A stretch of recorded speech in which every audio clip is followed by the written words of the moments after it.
హైదరాబాద్ చుట్టూ ఉన్న జిల్లాలను కలుపుతూ ఎంతో ప్రెస్టీజియస్ గా డెవలప్ కాబోతున్న RRR త్వరలో పట్టాలెక్కేందుకు రెడీ అవుతోంది.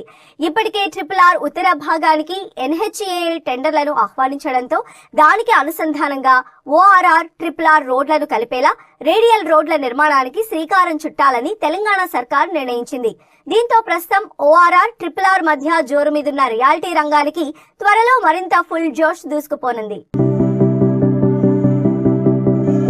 రేడియల్ రోడ్ల ప్రణాళికతో రియాలిటీ ORR RRR కలిపేలా రేడియల్ రోడ్ల నిర్మాణం. ఉత్తర భాగంలో 11 చోట్ల రేడియల్ రోడ్ల నిర్మాణానికి సర్కార్ ప్లాన్. రేడియల్ రోడ్ల నిర్మాణంతో రియాలిటీ రంగానికి మంచి స్కోప్ వచ్చే ఛాన్స్. రోడ్ నెట్వర్క్ పెరిగితే రియాలిటీ రంగం మరింత పుంజుకునే అవకాశం. ఔటర్ రింగ్ రోడ్డుతో తక్కువ సమయంలోనే హైదరాబాద్ ఎంతో వేగంగా డెవలప్ అయింది. ORR ప్రారంభంలో హైదరాబాద్ కన్స్ట్రక్షన్ యాక్టివిటీ ఒక్కసారిగా పెరిగిపోయింది. ఔటర్ రింగ్ రోడ్లను అనుసంధానం చేసుకుని పలు రియాలిటీ సంస్థలు భారీ ప్రాజెక్టులను చేపట్టాయి. డిమాండ్ కు అనుగుణంగా రెసిడెన్షియల్, కమర్షియల్ సముదాయాలు అందుబాటులోకి వచ్చాయి. దీంతో హైదరాబాద్ అభివృద్ధిలో ORR కీలక పాత్ర పోషించింది. తాజాగా RRR కూడా పట్టాలెక్కనుండడంతో ఊహించని డెవలప్మెంట్ తో హైదరాబాద్ ముఖ చిత్రం మరింతగా